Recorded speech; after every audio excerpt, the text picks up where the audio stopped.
Before I really get started with this episode, I want to say that I'm a little bit in a silly, goofy mood today. And that's because I decided that today is going to be a really good day. And I'm going to make it a good day. And it's a choice for me to make if I want to be happy or depressed. No, bitch. Today is not a day to be sad. The sun is shining. It just feels so good to have such warm weather. Anyways, moving on. I'm going to start off with a little introduction for anyone who is new here.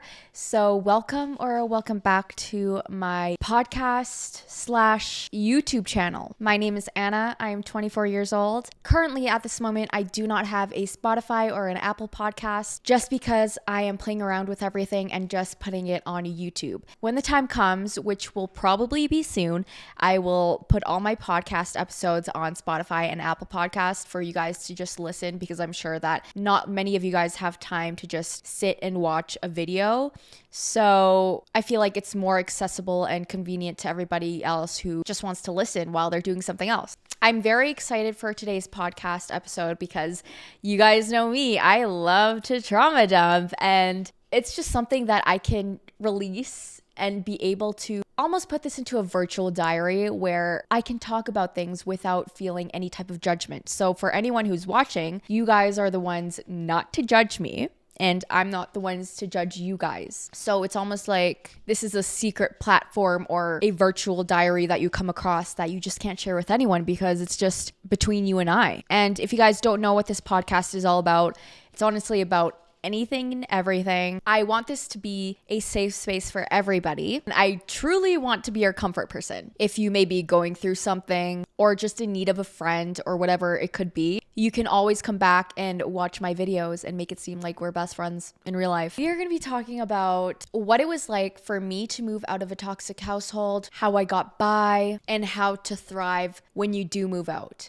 Because even if you live in a toxic household, you still have that emotional attachment where you almost don't want to let go of these people because it seems like you need them. And that's how I felt for the most part. And it was really hard for me to change my thought process when I did move out, because I should be happy that I did move out of a toxic household and get out of this horrible environment that made my mental health depleted. I will say, to be in a household where there was food on the table, you get to have your own room, have your groceries paid for, no bills to pay. Honestly, nothing you had to pay yourself unless it was something that you wanted, and I was pretty thankful for that. But on the mental side of things, it was chaotic. But when you felt like your home wasn't actually a place to call home, and it was just a house to you, that's where you kind of draw the line. Well, I guess for me. Love can be described in many different terms, but the type of love I knew wasn't the type of love I wanted. At this time, I didn't really know what it was like to be treated as a normal child or to even have like a normal relationship with my parents. I was always being compared to, and I was not treated good enough. Why I talk about these things is because I know so many of you guys can relate. Lots of you guys found me through lots of videos of me talking about moving out of a toxic household or just having toxic parents, toxic families, and you guys didn't know how to deal with it, so you guys messaged me. And for you guys to be just inspired about the things that I've gone through and knowing that you guys can relate, this is why I do what I do, because I can inspire and motivate you guys in a way where it doesn't have to be like this. I know this is going to sound crazy, but what I think hurt the most was being mentally abused rather than being physically abused. I think when you get told many times of I am the reason why, blah, blah, blah, it affects you long term. And it affects you feeling very confused and feeling guilty for just being who you were and trying to understand what you were going through. At this point, I asked myself, who was I able to trust when I wasn't able to trust anyone at all? And I couldn't run away from my problems because I really wanted to figure this shit out. And the only way to do that is if I had someone to talk to. Literally every day there was constant bickering, slammed doors, shit being thrown at me, or even a belt, hanger, slipper hitting me. It was a constant battle, and I was never in the right, even though there was a little bit of an argument that I know I was the one that had more logical sense to be right. I was always talked about in the family, and I still am talked about in this family to this day. I remember when I was a teenager, it seems like it was just yesterday that this happened, but sometimes I would try to sleep in the whole day or even sleep till the next day because I was just so tired of everything and I had no motivation to do anything. I would even skip meals just so I wasn't around my family. And I feel like this is very personal to say, but this is a safe space for the both of us. And for the people that are listening or watching, there is some type of connection that we do have. And I think it's just safe for me to trust you guys, and being able to open up like this, it's made me realize there's just so many of you guys that also have helped me in some way or another. I've never been diagnosed with anything, but I feel like I know there's something wrong with me, like not just the simple anxiety or ADHD that everybody has, but there's probably some sort of attachment or some type of disability. I have no fucking idea, but I just like swear because of what I may have is definitely something from all my trauma. Maybe I should get checked out. Maybe I shouldn't. I don't know, but at least I'm very aware of I am not the one to blame. And I cannot blame myself for being in situations that I had no control over. As I grew up, I have been noticing that I cry literally over anything. And whether it's just me watching a TV show or, me seeing a dog on the side of the street limping because they only have like 3 legs, I start tearing up, even though if that dog could have been happy. And I just think of like the worst possible situations, or just feeling bad about something that has nothing to do with me. I don't know if you guys are in the same boat, but I've been really able to overcome this situation and know my worth, but I used to say sorry all the time. I used to apologize to anyone when it wasn't even my fault or I had no control over the situation, because I thought maybe if I say sorry, it'll fix all problems and they don't have to worry about it anymore because they knew it was my fault, when it really wasn't. I just said sorry, and I finally have come to the point where I can't keep saying sorry for things that had nothing to do with me. Okay, here's the tea, guys. Here's the tea. I think I already mentioned this, but I don't think a lot of people know. I actually did run away from home a few times. Well, I guess I've tried, because every time that I tried to run away, I always got caught, and I knew I wanted to run away for a reason, and it wasn't because like, oh my gosh, like I hate my parents, I just need to run away for a night. Like, no, I fucking wanted to like dip. I wanted to leave and start off a new chapter, even though I was probably like 15. And I did this because I wanted to just be happy. I wanted my mental health just to be at an all-time high. And who the fuck would think of this when they're at such a young age, like thinking about their own happiness? I should be happy at that age, being a kid and being with friends, hanging out with friends and loving life. But I fucking hated my teenage years. And even though there was some good times, I cannot tell you like I remember all of them, because I remember mostly all the trauma rather than all the good times that happened. And I told you guys briefly from the last few episodes of my podcast, but when I actually did run away, or I guess I just never came home, I was 16 and I just started dating Brayden, and we really didn't know much about each other. When I was scared to go home, I had to tell him like everything of why my parents treated me the way they did, or like why my family is toxic as can be, and why I just didn't want to go home. So when he asked why, because he was supposed to drop me off and make sure I was going home that night, because he knew I had a curfew, but he didn't know that my parents were strict and how my whole family was just toxic. I told him everything, and then he got so furious because he didn't realize how bad I had it, and he just wanted to do everything for me to get me out of this situation. And his family has done so much for me. But if I didn't tell them anything that was going on, I would still be mentally ill and I wouldn't know how to deal with my own problems. And people who are still in their early 20s or even at my age, they have no idea what the fuck to do and they're still living at home. Trust me. Things will get better. It's just like, if I didn't do anything about this situation, I wouldn't have taken my own responsibility and become like my own independent person. Let me tell you, I was honestly contemplating about getting emancipated. And if you guys don't know what that means, it technically means that your parents don't have authority over you anymore, even before you turn 18. So if I were to get emancipated like by Brayden's family, I would technically be Brayden's sibling, and It's just funny because we always talk about this. If that were to actually happen, me and him would be siblings, but it's just funny because like that almost came to the point where I had to do that. But some things didn't really change even when I did move back home. And I don't think anything ever changes if you actually move out of your toxic household for good, because nothing will ever change because the environment will stay the same. There's not much of a routine that you can do because you're not living on your own terms. And so when I really got into personal development, self-development, and learning how to free myself and be my own person is when I started listening to Gary Vaynerchuk and Jay Shetty. And this was probably back in 2016, 2017. So this was a long time that I've been listening to these people. But anyways, Gary Vaynerchuk once said, "You will never have control or do anything you want in life if your parents are paying for everything. If I'm able to pay for everything myself, my parents had no control over me." But here's the thing. Even though if you are the one that still had to pay for everything living at home and you still live under their roof, there are still some rules and your boundaries will still be crossed. So that really stuck with me though.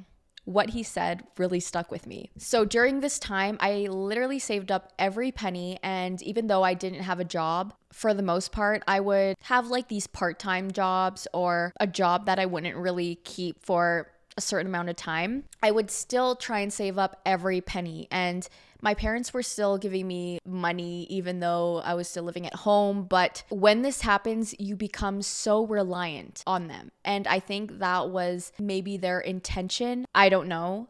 But when you think of it, when they still have everything in control with them giving you stuff, you become so dependent on them. And it wasn't that easy to move out. Like, I felt like something inside of me was saying that I still needed them, and not needing them in like a loving way where, oh, I'm gonna miss them so much. It's more of like, I'm so dependent on you. I don't know what to do if I don't live with you guys anymore. It was that type of thing. When you become so familiar with a situation, especially it being your whole life, you don't want change. And when I told them I was planning to move out in a couple of months, they didn't believe me one bit. They would just laugh it off and think, oh, you would never move out, that type of thing. And that's more of like a type of thing where they're trying to manipulate you in that way, where thinking that you need them. You're not going to move out because you still need me. So when the time came around of me moving out, that's when it really hit them. And that's when it really hit me, because I'm like, this is the moment. This is the time where I'm actually stepping into a new chapter of my life and being with the person I love the most without them having no say anymore. And even though there was a lot of gossip around my family saying that I moved out, it was a whole nother thing with them saying it was stupid of me to move out. And here we are 2 years later. So if this is you trying to figure out a way to move out of your toxic household, I am living proof right now where it's gonna be okay. Everything is going to turn out how you want it to be, because moving out was the best thing that's ever happened to me.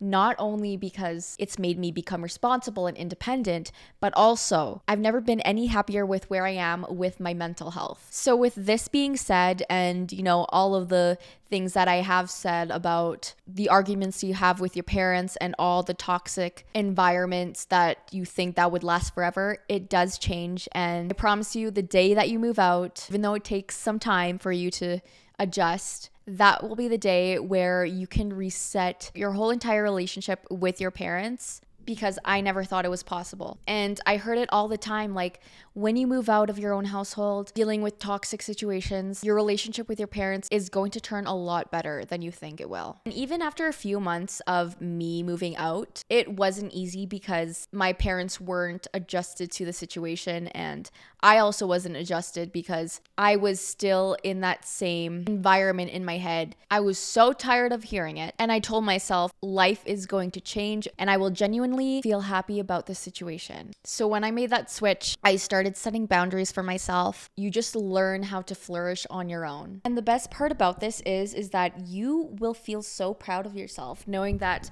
you can pay your own bills, you pay for your groceries, you pay for your own car payments, you pay for everything else that you've just been wanting, but it also comes with hard work. I'm not saying that you should move out, but you should also come with a plan when doing so. So this is a tip for you guys who want to move out but don't know where to begin, is that you need to have a plan. Nothing will come easy if you don't have a plan. If you have the urge to move out, but you don't have enough money, you can always find a job. It doesn't have to be the job that you have to keep for a lifetime, but find a job in the meantime so it will keep you afloat. Know your minimum budget for your rent, utilities, gas, and other payments you may have. For me, I saved up enough money where I was able to move out, but I still found myself a part-time job so I can make sure that I maintain and still have the money that I did save up. I was also able to generate income online. So you guys know this generation is all about the internet and it's moving into high technology already. So find a way to make money online. I'm not going to tell you,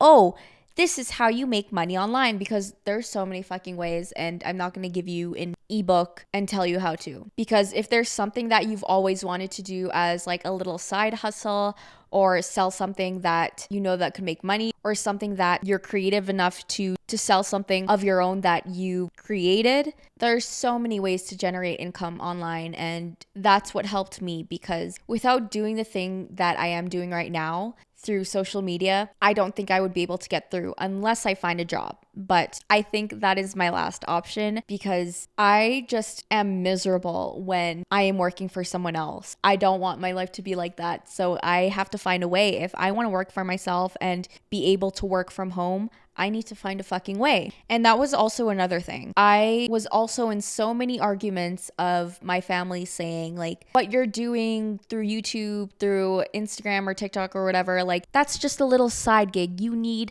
a stable income job. And although that is true where you need something stable, anyone that you work for can replace you within seconds. If you're not doing a good job, or they don't like you, whatever the issue may be, they can fire you instantly. Or, you know, they just don't want you working for that job anymore. So anything could happen.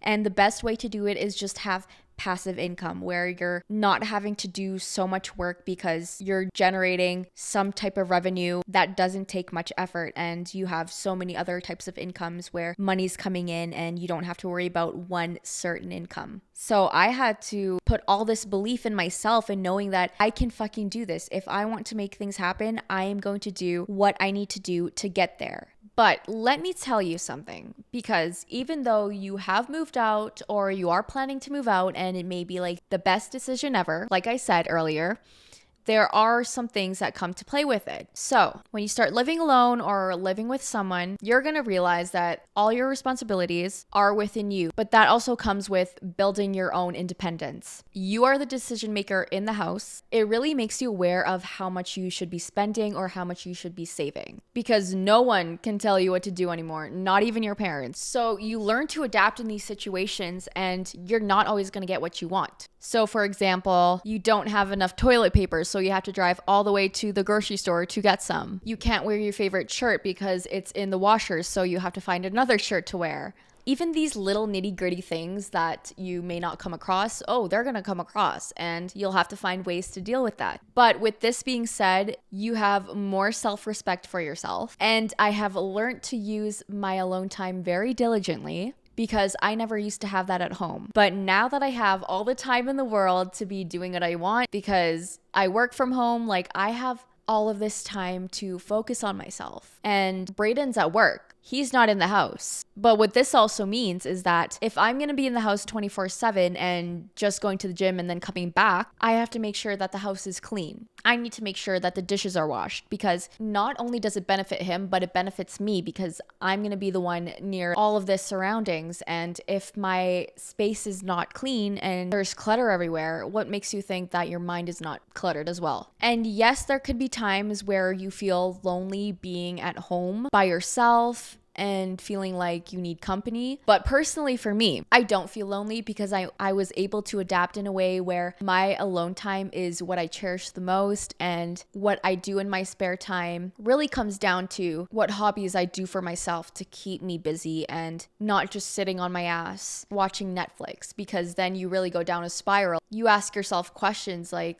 so is this what it's like living by yourself? And clearly, like, I don't live by myself, but in the morning, during the day, sometimes in the evening, I'm alone and I have my dog with me. But you just have to learn to adapt to these new situations that you've never really dealt with.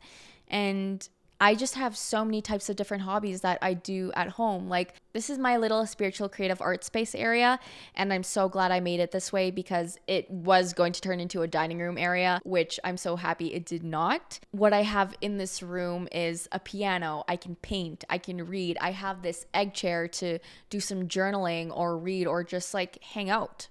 And then I have a bookshelf here where I have like my tarot cards, my oracle cards. I just got this new thing. It's called a DIY house. I'm very excited for that because it's something that's time consuming and it's not on my phone where I just live off my phone because I work from my phone and on my laptop. It's good to be able to do something else rather than something you're so used to. So create like a very valuable space in your home where you can hang out and it's your little safe space. Oh, I have some plants in here so I can water them every single day. I am planning to invest in a little pottery wheel so I can do pottery, but I will have to eventually book a pottery class before I even get anything because I don't want to make a mess in here and everything goes downhill from here. Just always making sure that you're learning and keeping your brain moving, being creative in ways that you didn't think you would ever be, and just learning how to be by yourself and find solitude in that.